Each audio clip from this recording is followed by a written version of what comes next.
Georgian citizenship is very interesting from a lot of angles. It may honestly be one of the most unique citizenships in the world, and if you watch until the end, you will learn exactly how Georgian citizenship can be obtained and why you may want Georgian citizenship here in 2025. Hello and welcome back to Travel Reports.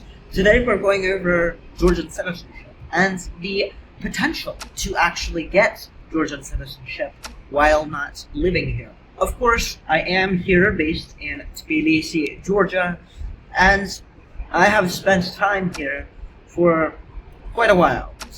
But I'm on the ground learning about how citizenship works, how business works, and how people interact. And for me, Georgia is very interesting, as it is a more neutral country. It is a more sovereign-focused country, where nationalism is normal, it's normalized, and people are perhaps more insular, but once you're in that fold, once you're in the in-group, you are able to then spend time living here with absolutely no problems, and often be left alone in a way that realistically you wouldn't in any other circumstances. Now, let's go over how exactly you can get Georgian citizenship and what the process would be for a normal application. So, to start, it depends on how you are getting residency.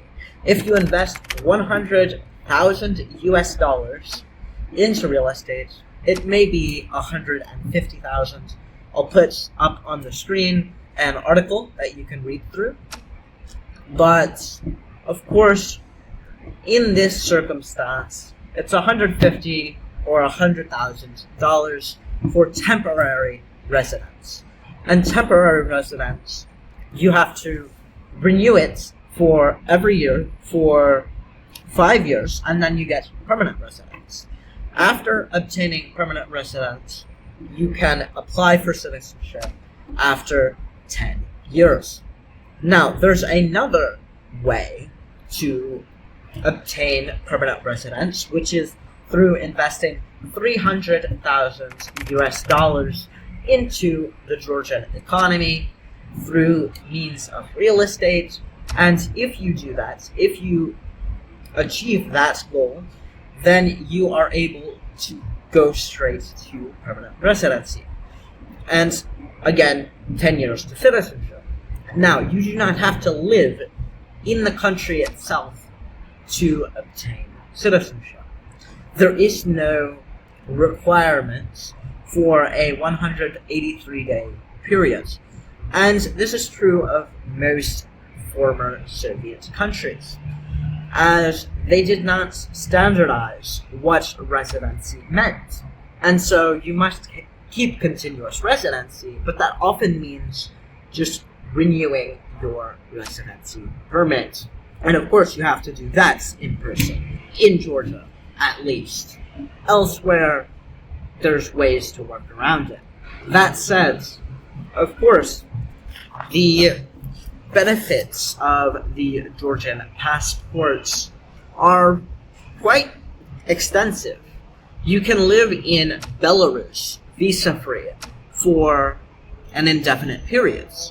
You can access most of Europe, most of the CIS, most of Asia, most of the Middle East visa-free. And this is very unique because it has a mix of West and East access, which isn't seen on many passports. The third thing is, you are able to conduct business in the Caucasus with what is realistically the only non-toxic passports for every single Caucasian country. As, for instance, if you have an Armenian citizenship, you're actually still banned from going to Azerbaijan. If you have an Azerbaijani passport, you are not banned from Armenia, but you are not accepted in Armenia. If you have a Turkish passport, there is some level of acceptance. However, realistically, if you're getting a Turkish passport, just make sure you're being careful in Armenia. That said, as time goes on and people are more and more able to get these passports, I think that their value will increase as people realize that they have diplomatic backing. Additionally, Georgia is a fairly nice country to live in if you do want to live here. So it gives you infinite stays in Georgia as well.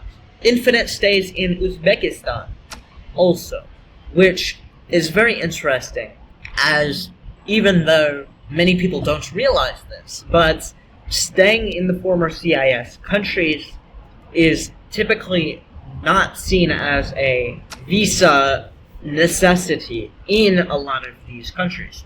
And of course, if you are interested in me going over exactly how CIS countries treat other CIS countries, of course, there are some, exceptions to what CIS means and how it operates, but broadly, I can go over that in another video.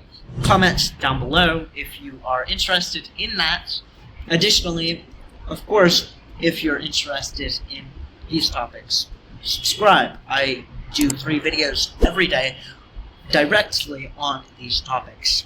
Well, typically anyway. I've been doing a little bit less because my editor has been having issues and I have been having issues.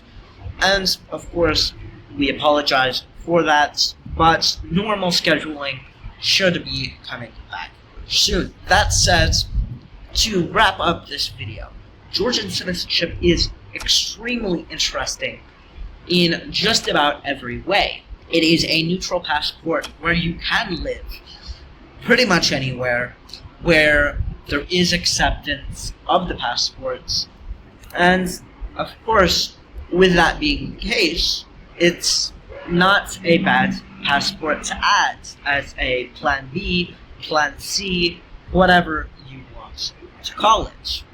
And of course, if you need help obtaining residency, citizenship, businesses, bank accounts, whatever, here in Georgia, I would be happy to help you. Just book a call, 15 minutes, absolutely free, one-on-one.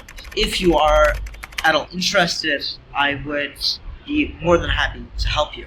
If you like this video, feel free to like it. If you really like this video, feel free to share it with your friends. If you are looking for a way to join me on this journey of internationalization and globalization, feel free to subscribe to the YouTube channel. This has been The Traveling Report, signing off.